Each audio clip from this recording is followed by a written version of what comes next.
A severed head can remain conscious for up to 30 seconds after decapitation. A grotesque final half-minute where the eyes might blink, the lips attempt to speak, and awareness lingers as life fades away.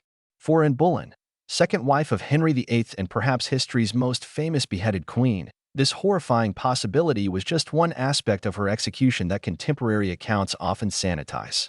The true story of Anne's final moments reveals a psychological torture far more disturbing than a simple swing of the sword.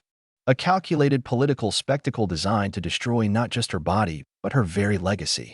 Anne's execution stands as a testament to Tudor England's brutal justice system, where death was merely the culmination of a carefully orchestrated humiliation. While many history books simply note that she was beheaded for treason, the reality of her final days involves a psychological dismantling so methodical it would impress even modern torturers. Her execution wasn't just an ending. It was the final act in Henry VIII's campaign to erase a woman who had grown too powerful for his comfort. By May 19, 1536, Anne Boleyn had already endured 17 days of imprisonment in the Tower of London, the same fortress where she had once prepared for her coronation. Just 3 years earlier, she had been crowned Queen of England in an elaborate ceremony at Westminster Abbey. Now she awaited death in a strange limbo, repeatedly delayed as Henry VIII cruelly extended her psychological torture. The king had even summoned an expert swordsman from Calais to perform the execution rather than using the traditional English axe, a detail often presented as mercy but which simply emphasized the theatrical nature of what was to come. During her final hours, Anne exhibited an almost unnatural calm, described by witnesses as cheerful, even as she prepared for death. Modern psychologists might recognize this as dissociation, a psychological defense mechanism triggered by extreme trauma. She reportedly joked that she would be known as "en sans tête" and without a head, displaying gallows humor that masked her in her turmoil. Few historical accounts acknowledge the sheer terror she must have felt knowing that her reputation was being systematically destroyed through false accusations of adultery, incest, and conspiracy to murder the king. What makes Anne's execution particularly disturbing isn't just the physical act of beheading, but the calculated dismantling of her identity. Henry didn't just want Anne dead. He wanted her erased from history, her contributions nullified, and her daughter Elizabeth delegitimized. The execution was the culmination of a character assassination campaign designed to justify to the English people why their once beloved queen deserved such a fate. In the days before her death, Anne was forced to hear lurid fabricated tales of her alleged sexual depravity, accusations so outlandish they would be dismissed by any modern. The morning of May 19 dawned unusually bright for London, a stark contrast to the dark events about to unfold. Anne had spent her final night in prayer, though sleep repeatedly eluded her. Tower records indicate she requested the sacrament at 2 o'clock in the morning, kneeling before the host for hours in desperate communion. By dawn, she had already been awake for nearly 24 hours, her mind undoubtedly fractured by stress and exhaustion. When the Tower lieutenant came to fetch her, she was reportedly laughing with her ladies, a reaction that speaks not to peace but to psychological breakdown. Anne's execution had been scheduled and rescheduled multiple times, an often overlooked form of psychological torture. The uncertainty of not knowing exactly when death would come was a deliberate tactic used against prisoners. When finally informed that the hour had arrived, Anne was led from her chambers through corridors where just 3 years earlier she had processed as queen. Now, guards flanked her not out of respect but to prevent escape. And the same courtiers who had once bowed before her now watched her final walk with calculated indifference. The scaffold erected on Tower Green was unusually low, standing just 3 feet off the ground, contrary to the towering platforms often depicted in films. This deliberate design choice forced Anne to mount only a few steps, robbing her of the dignity of elevation and keeping her closer to the jeering crowd. While modern depictions often show a solemn, respectful gathering, historical records suggest a carnival-like atmosphere had been encouraged. The execution was public theater after all, a warning to any who might challenge the king's authority, particularly women who dared reach above their station. Before kneeling at the block, Anne was permitted a final speech, not out of mercy but because tradition demanded it. Her words, carefully measured, revealed both her political acumen and her desperate circumstances. "Good Christian people, I am come hither to die. For according to the law and by the law, I am judged to die, and therefore I will speak nothing against it." This apparent submission to her fate was, in fact, her final act of rebellion. By acknowledging the law while not admitting guilt, she subtly challenged the legitimacy of the charges against her. Most disturbing, perhaps, was the king's absence. Unlike the public representation of royal executions, Henry VIII did not attend. Instead, he waited at Whitehall Palace for confirmation of Anne's death. Even as the sword severed her head from her body, Henry was reportedly celebrating his upcoming marriage to Jane Seymour, a brutal testament to how completely discarded Anne had become. The personal had become political, and Anne's death was merely an inconvenient necessity in the king's pursuit of a male heir. The swordsman from Calais, specifically requested and paid a substantial sum for his expertise, represented another level of calculation. Cruelty in traditional English beheadings used an axe, which often required multiple blows to sever the head completely. The French swordsman, while more likely to achieve decapitation in a single stroke, was unfamiliar to Anne. In her final moments, she would face death at the hands of a stranger, a final indignity for a queen who had once commanded the attention of all England. Her blindfolding, often depicted as mercy to spare her the sight of the sword, actually served a more practical purpose, preventing her from flinching at the crucial moment, which could result in a botched execution. And knelt upright rather than placing her head on a block, another French tradition that heightened the executioner's challenge. This position forced Anne to remain still through sheer will, maintaining composure even as the swordsman prepared to strike. Witnesses reported that she continuously moved her lips in prayer, her eyes darting beneath the blindfold as she strained to detect any sound of the approaching blade. The psychological torment of this moment, knowing death approaches but not when, represents a form of torture rarely acknowledged in sanitized historical accounts. The actual beheading was impressively clean by Tudor standards. A single stroke severed Anne's head, but what happened immediately after is often omitted from polite historical narratives. According to witness accounts, her eyes and lips continued to move for several seconds after decapitation, a horrifying physiological response that occurs when oxygen remains in the brain tissue. Some accounts even suggest her lips formed words, perhaps continuing the prayer interrupted by the sword's blow. The sight was so disturbing that several witnesses fainted, while others turned away in horror at this grim reminder of the tenuous connection between body and soul. Perhaps most tellingly, no proper coffin had been prepared for Anne's remains. Her ladies-in-waiting, overcome with grief and horror, had to scramble to find an arrow chest in which to place her head and body. This seemingly minor oversight speaks volumes about the complete disregard for Anne's dignity. Even in death, she was an afterthought, a political problem solved rather than a human being deserving of basic respect. She was hastily buried in an unmarked grave within the Tower Chapel, without proper Christian ceremony, as though the king hoped her memory would fade as quickly as her life had ended. Henry's determination to erase and extended beyond her death. Court painters were instructed to destroy her portraits. Her royal emblems were chiseled from palace walls, and courtiers quickly learned that mentioning her name could lead to royal disfavor. While we often focus on the physical act of execution, this systematic elimination of Anne's very existence represents a form of violence that transcended her death, an attempt to execute not just a person but a legacy. It would be centuries before her story could be told again.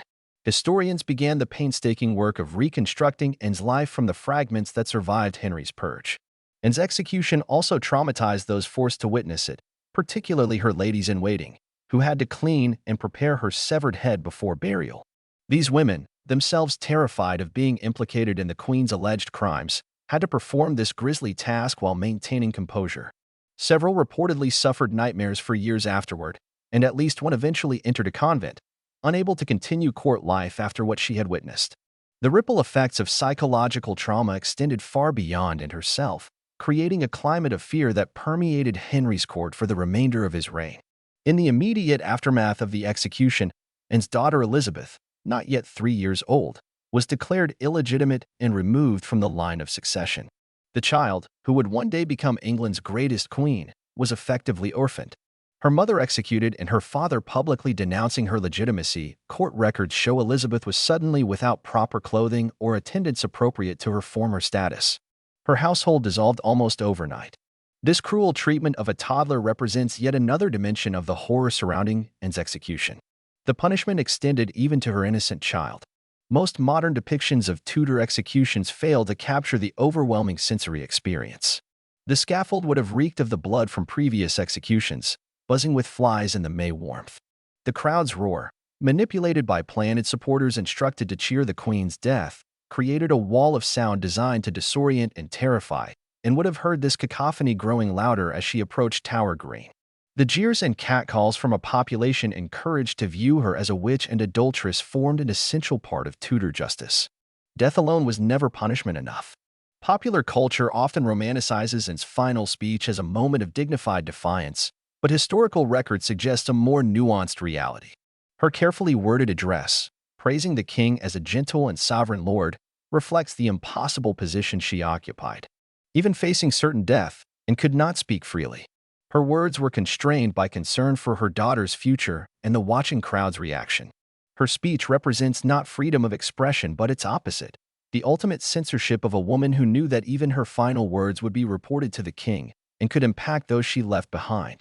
The sword that ended Anne's life, specially imported from France, symbolizes the performative aspect of her execution. Henry spared no expense to ensure a spectacle worthy of a queen's downfall. The executioner himself reportedly practiced on animals beforehand, determined to achieve the CLE. A single stroke that would earn him his substantial fee.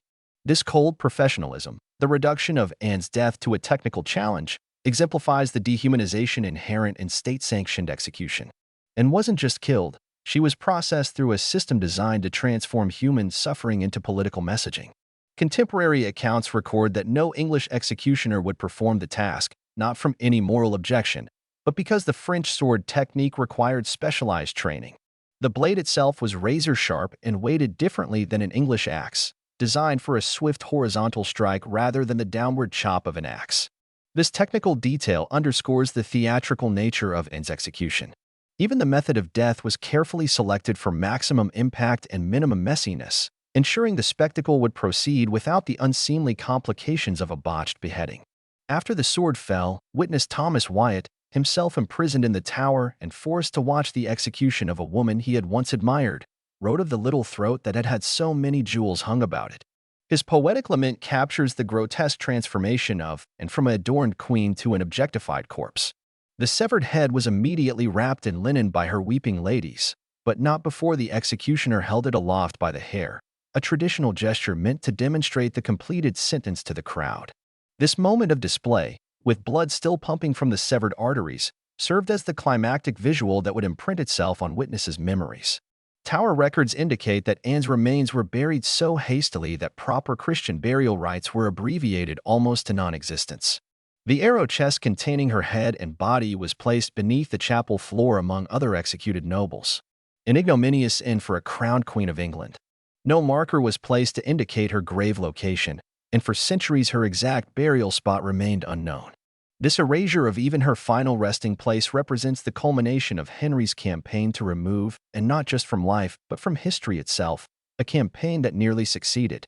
In the days following the execution, Henry's propagandists worked diligently to shape public narrative. Court poets who had once praised Anne's wit and beauty now penned verses condemning her as a scheming adulteress. Official accounts emphasized the king's mercy in providing a skilled swordsman rather than the traditional axe, recasting Henry's theatrical choice as compassionate consideration. The execution's horror was systematically sanitized in official records, beginning the centuries-long process of historical revision that continues to influence our understanding of Anne's final moments. Perhaps most disturbing to modern sensibilities is how quickly life returned to normal for Henry VIII, the very day after Anne's execution. He became formally engaged to Jane Seymour.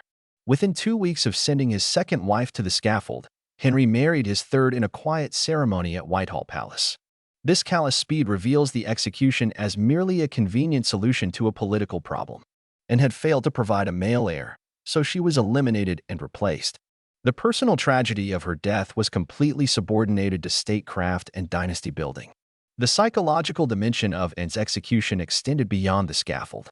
For weeks before her death, she had been subjected to relentless questioning, denied proper sleep, and isolated from supporters.